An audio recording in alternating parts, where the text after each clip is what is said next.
The challenge. The message arrived on a Tuesday. Commander Elena Vasquez was halfway through her morning coffee when the alert lit up every screen in NASA's mission control.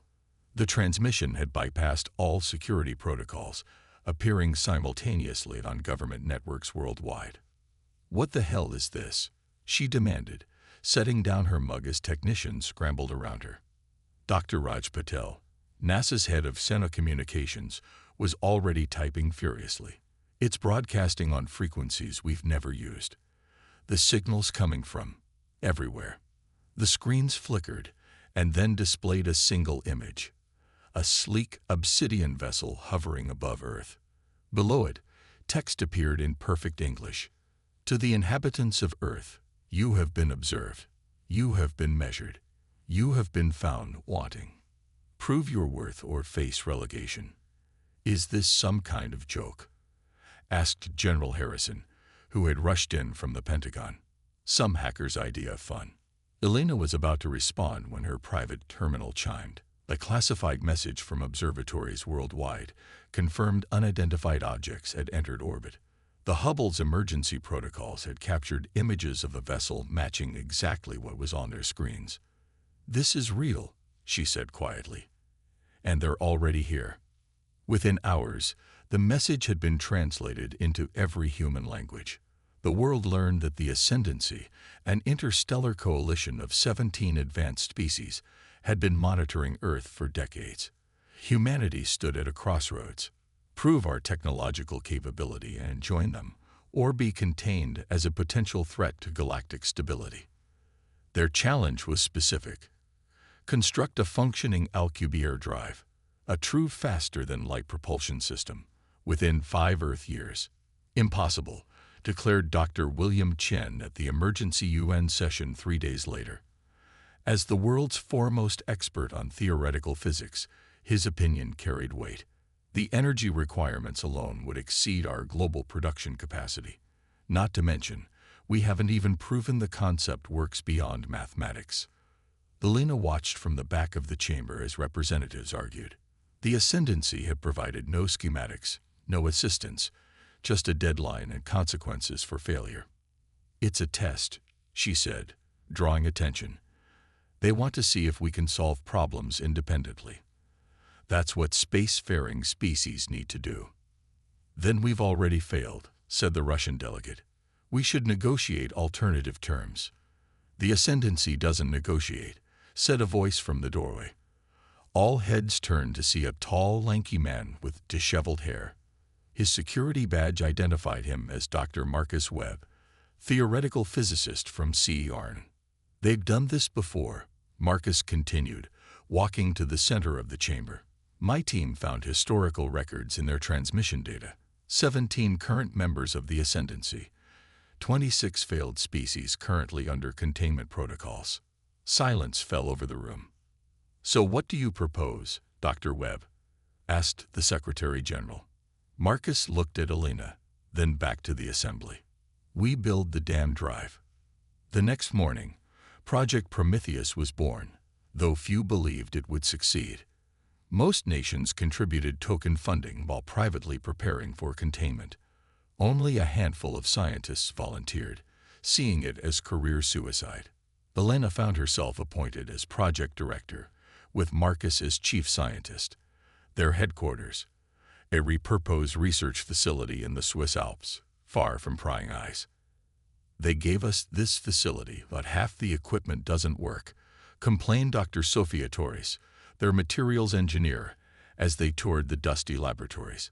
"And we have a budget that wouldn't cover a high school science fair." "We'll make do," Elena replied, though privately she shared the concern. Marcus was already scribbling equations on a whiteboard.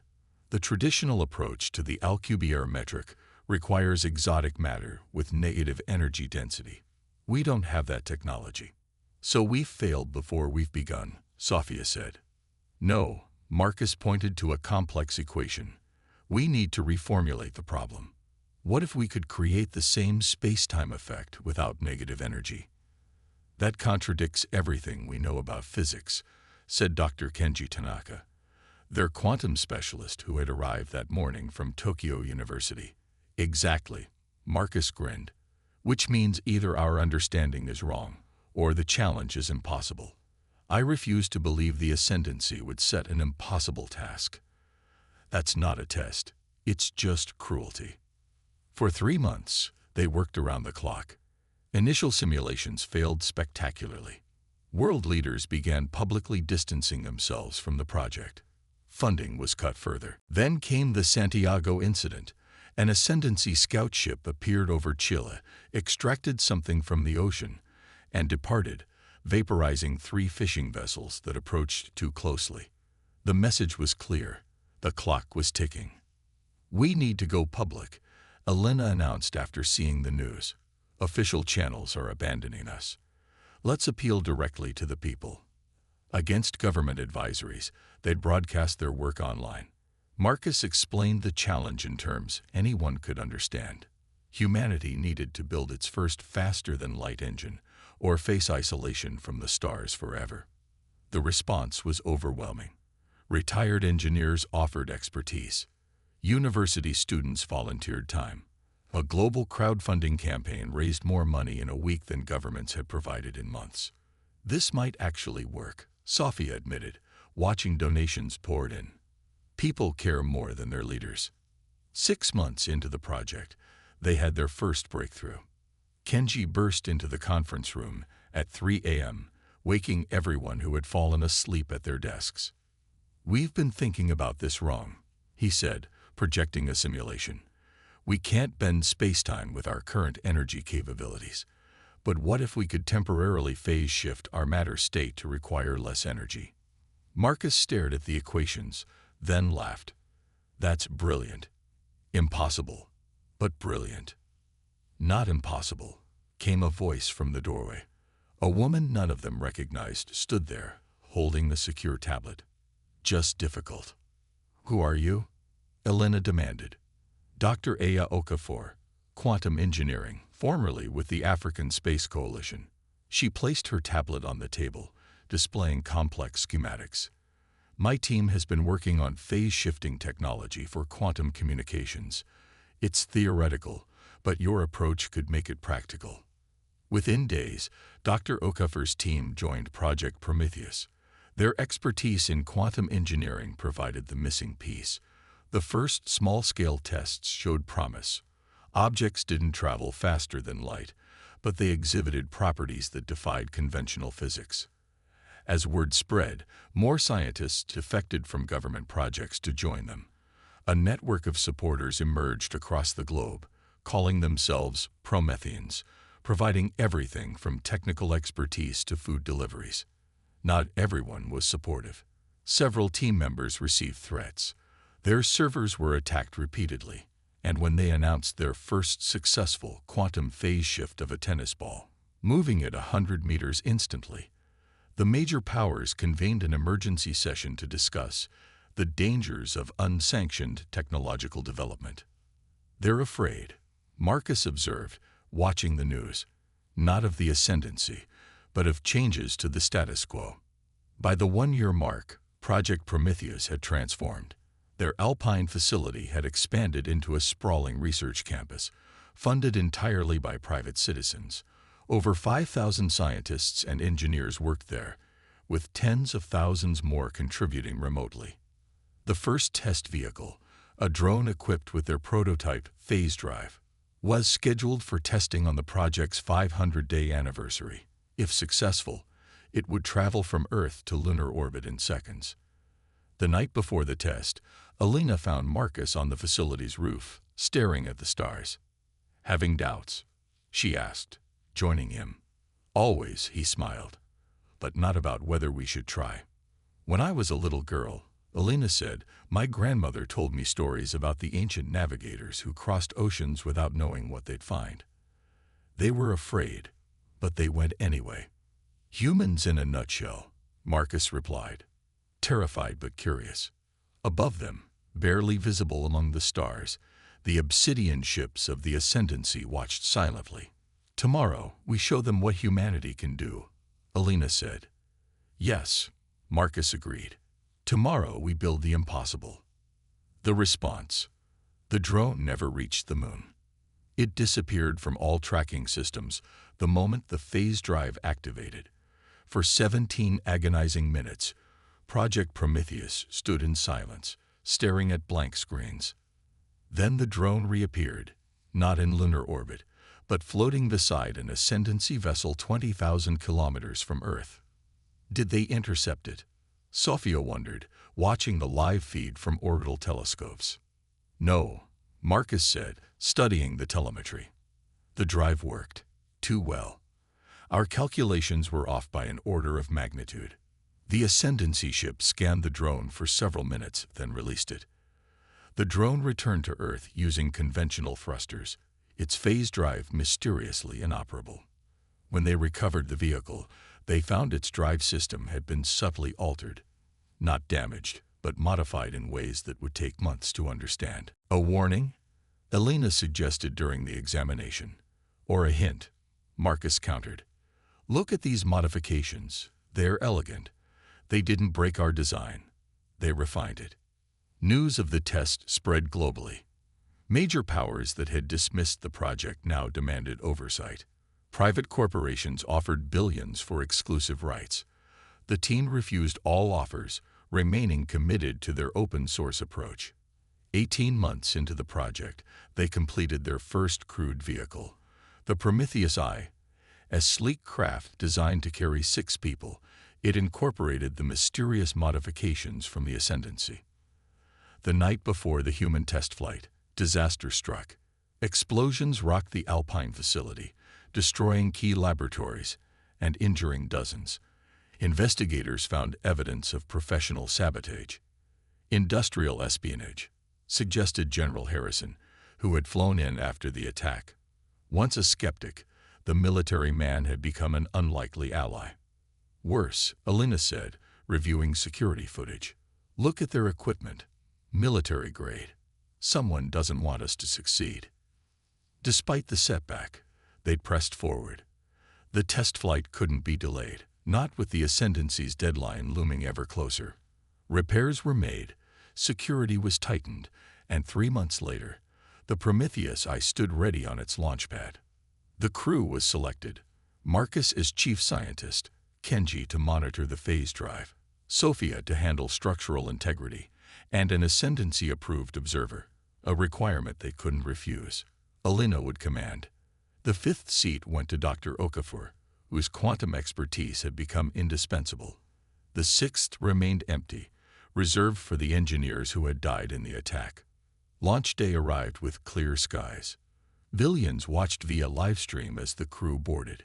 Global prayer services were held, transcending religious and national boundaries. For one brief moment, humanity stood united in hope.